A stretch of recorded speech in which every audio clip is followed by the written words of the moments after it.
सभी धर्मों के लोगों ने मिलकर लगाया पौधा और देशवासियों को दिया पर्यावरण बचाने का संदेश। बहादुरगढ़ शहर के सेक्टर 9 बाईपास स्थित सांवली गौशाला में त्रिवेणी सद्भावना वृक्ष लगाकर पर्यावरण बचाव का संदेश दिया है। यहाँ समाज सेवी रमेश राठी की अध्यक्षता में हिंदू, मुस्लिम, सिख, ईसाई आदि धर्मों ने मिलकर पौधारोपण करके पर्यावरण संरक्षण का संदेश दिया है। समाज सेवी रमेश राठी ने कहा कि सभी धर्मों को मिलकर रहना चाहिए और इस तरह के कार्यक्रम सभी को आयोजित करने चाहिए।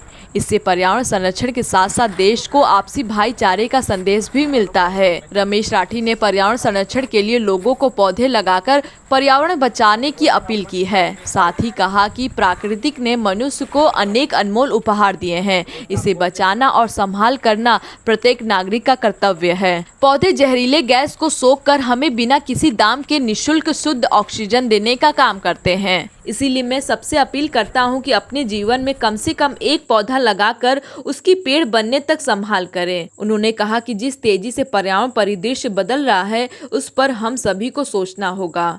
हम सभी को पर्यावरण संरक्षण के लिए अधिकाधिक पौधे लगाने के साथ साथ उनकी देखभाल करनी चाहिए।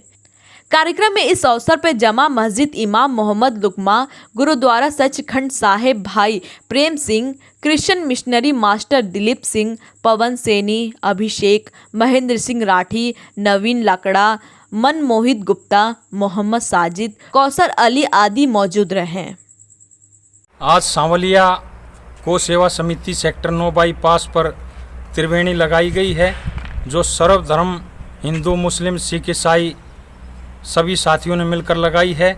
ये पूरे भारत में एक संदेश देने के लिए है कि आज भाईचारा जो हमारे देश में इधर उधर अलग अलग बातें हो रही हैं, उसको लेकर हमने एक पहल जारी की है कि सर्व जातीय सर्व धर्म एक हैं, और यही हमारी आज पौधारोपण का सभी साथियों का एक निर्णय था। जी का खालसा, वाहिगुरु जी की फतेह। पेड़ हमारे जीवन में कितने महत्वपूर्ण हैं ये हमें बताने की ज़रूरत नहीं है, क्योंकि इस पेड़ों से हमें ऑक्सीजन मिलता है, जिस ऑक्सीजन की वजह से हम सांस ले पाते हैं। और इनके हर पेड़, तना, बीज ये कटने के बाद भी इसकी लकड़ी हमें बहुत काम आती है। सो आज हमने ये त्रिवेणी सद्भावना वृक्ष लगाए हैं इस गौशाला में। सो आप सभी भाईचारा के इस उपलक्ष्य में सभी भाइयों को बधाई देते हुए मैं गुरुद्वारा सचखंड साहिब ज्ञानी प्रेम सिंह जी, वाहिगुरु जी का खालसा, वाहिगुरु जी की फतेह।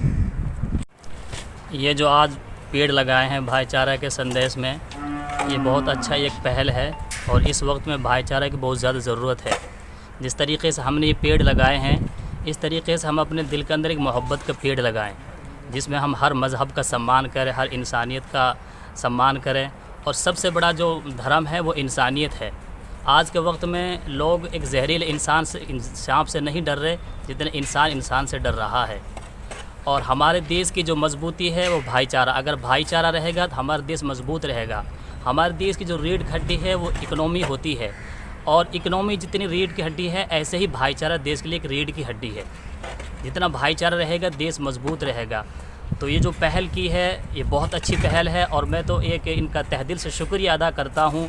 और मैं तो इनसे ये भी कहता हूँ, ये मैं बड़े हैं मैं छोटा हूँ, एक बड़ा मंच तैयार किया जाए बहादुरगढ़ के अंदर, कम से कम अपने शहर के अंदर तो भाईचारा का पैगाम दे सकें। कुछ हैं अकल के अंध है जो नफ़रत की आग को फैला रहे हैं, वो हर मज़हब में होते हैं। उनकी परवाह ना करते हुए हम भाईचारे का सम्मान करेंगे, एक दूसरे का धर्म की इज़्ज़त करेंगे, और यही हमारे देश की परंपरा है। गौशाला में जो 3 तरह के पेड़ लगाए गए हैं, ये त्रिवेणी पौधारोपण है। पेड़ों की खासियत सभी को पता है। पेड़ इंसान के लिए बहुत ही महत्वपूर्ण है, और मैं सभी भाइयों को जितने भी आए जिन्होंने ये अच्छा काम किया है उन सबके लिए बधाई देता हूँ। ये जो आज हमारे गले के अंदर माला डाली गई है फूलों की, आज मैं इस फूल की एक चाह के बारे में आप लोगों को बताना चाहता हूँ।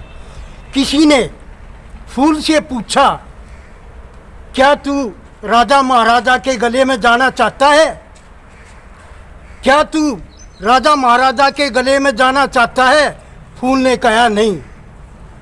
क्या तू देवता के गले में जाना चाहता है? नहीं, उसके गले में भी नहीं जाना चाहता। क्या तू फिर एक भगवान के गले के अंदर जाना चाहता है? फूल ने कहा उसके गले में भी नहीं जाना चाहता। फिर कवि ने पूछा तू कहाँ जाना चाहता है? फिर ये फूल की चाह ये क्या कहता है, इसकी ख्वाहिश क्या है, जो कि आज आप लोगों ने हमारे गले के अंदर डाल दिया। इसकी चाह क्या है?